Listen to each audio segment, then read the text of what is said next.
The Trump administration cannot manage to keep their story straight when it comes to Epstein, and one of his own cabinet officials just proved that someone is lying. When the simple truth is on your side, you have nothing to hide from. An excellent point, Speaker Johnson. Just tell the truth, and then you don't have to worry about keeping your story straight.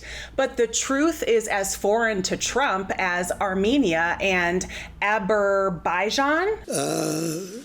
Azerbaijan and Albania as an example. I don't know what I love more from that clip, UK Prime Minister Starmer's face or the caption that says, Azerbaijan, in quotes. When people do this, I don't really know what that means. There is so much bullshit going on right now, it's nearly impossible to keep track of all of it, which is probably why this story about Trump's own cabinet member contradicting him on Epstein got buried last week.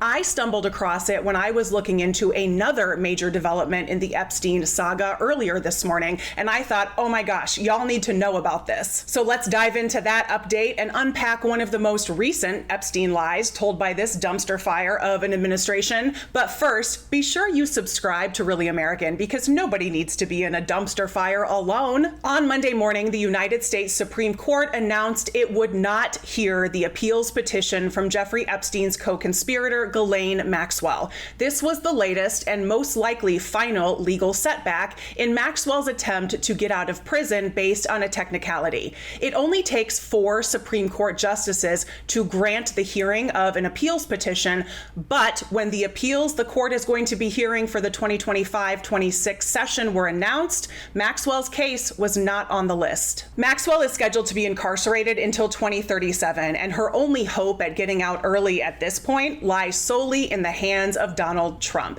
And she has received some favorable treatment from this administration in the past. Over the summer, she met with Trump's former personal attorney, now Deputy Attorney General Todd Blanche, and after that meeting, she was moved to a minimum security facility. But would Trump really grant her clemency? Would he open himself up to even more scrutiny from his own party, especially after one of his own cabinet officials contradicted the Department of Justice's July memo on Epstein? This guy was the greatest blackmailer ever.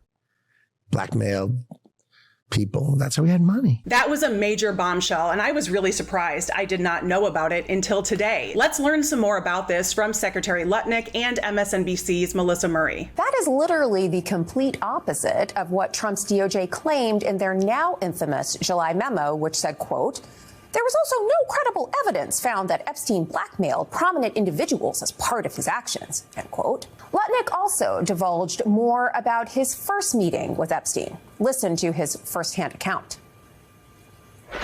He gives me a tour in the living room, big living room.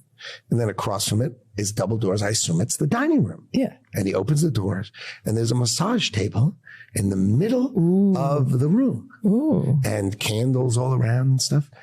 So I ask very insightful, cutting questions. I say to him, "Massage table in the middle of your house? How often do you have a massage?" And he says, "Every day." And then he gets weirdly close to me. And he says, "And the right kind of massage."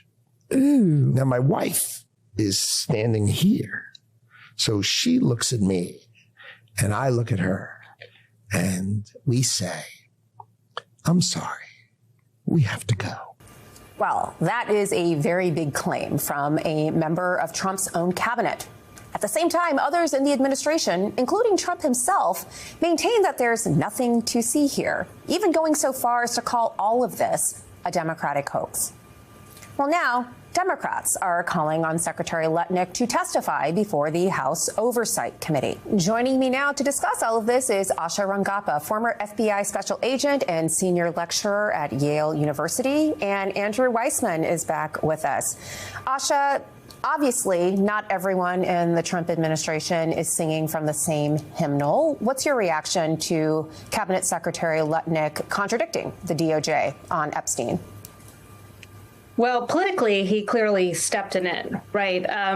This whole idea that Epstein was blackmailing people and that's how he made his money, which which may or may not be true, is definitely a MAGA conspiracy talking point.